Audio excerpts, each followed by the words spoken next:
ఇలా కానీ చేశారంటే కొంచెం కూడా వదలకుండా తినేస్తారు పిల్లలు. అంత బాగుంటుంది. పొద్దున్నే మా పిల్లలైతే స్కూల్కి వెళ్ళి రాగానే మా కోసం పాస్తా చేసి పెట్టమ్మా అని చెప్పి అడిగారు. మీరు కూడా ఒకసారి ట్రై చేయండి, నిజంగా బాగుంటుంది పాస్తా. ఇంకా వాళ్ళు వచ్చే టైం అయిపోయిందని చెప్పి నేనైతే పాస్తా అయితే ప్రిపేర్ చేస్తున్నాను. ఏం లేదండి, కొంచెం వాటర్ తీసుకొని వేడైన తర్వాత పాస్తా అయితే వేసేసుకోవాలి. అందులోనే కొంచెం ఆయిల్, కొంచెం ఉప్పు కూడా వేసి ఉడకపెట్టుకోవాలి. చూసారా, వాటర్ కూడా కలర్ చేంజ్ అయిపోయింది. ఇలా అయితే ఉడికిపోవాలండి. ఉడికిపోయిన తర్వాత కొంచెం కూడా వాటర్ లేకుండా తీసేసుకోవాలి. తీసి పక్కనైతే పెట్టేసుకోవాలి. ఇప్పుడు పక్కన తీసి పెట్టుకున్నాం కదా, అందులో నార్మల్ వాటర్ అయితే ఒక గ్లాస్ అయితే పోసుకోవాలండి.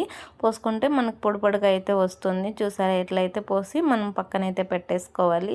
ఇప్పుడైతే ఒక ప్యాన్ తీసుకొని అందులో కాసంత ఆయిల్ కూడా వేసుకొని హీట్ అయిన తర్వాత వెల్లుల్లి కూడా వేసేసుకోవాలి. అట్లనే పచ్చిమిర్చి, ఆనియన్, టమోటా కట్ చేసి పెట్టుకొని వేసుకోవాలండి. ఇక్కడ చూసారా ఎట్లయితే వేయించుకోవాలి.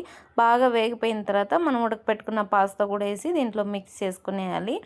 ఒక 3 మినిట్స్ అట్లా మనం బాగా మిక్స్ చేసుకుని వేస్తే పాస్తాలో వస్తుంది కదా మనకి పౌడరు, అదైతే వేసేసుకోవాలి. ఇదేనండి ఫ్లేవర్ మసాలా, చాలా బాగుంటుంది.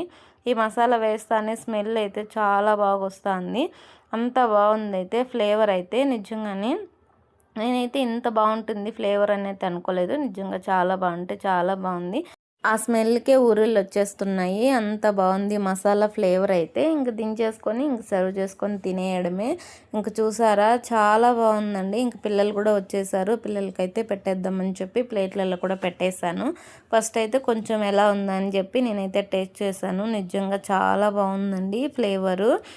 కొన్ని మసాలాలు అయితే కొంచెం డిఫరెంట్గా ఉంటాయి కదా. ఈ పాస్తాలో ఉండే మసాలా అయితే నాకు చాలా బాగా నచ్చింది. ఒకసారి మీరు కూడా ట్రై చేయండి. ఇక్కడ చూసారా, పిల్లలు ఇద్దరూ తింటున్నారు కదా, చాలా బాగుందని చెప్తున్నారు. అట్లే మా వీడియో నచ్చినట్లయితే లైక్ చేయండి, షేర్ చేయండి, సబ్స్క్రైబ్ చేసుకోవచ్చు.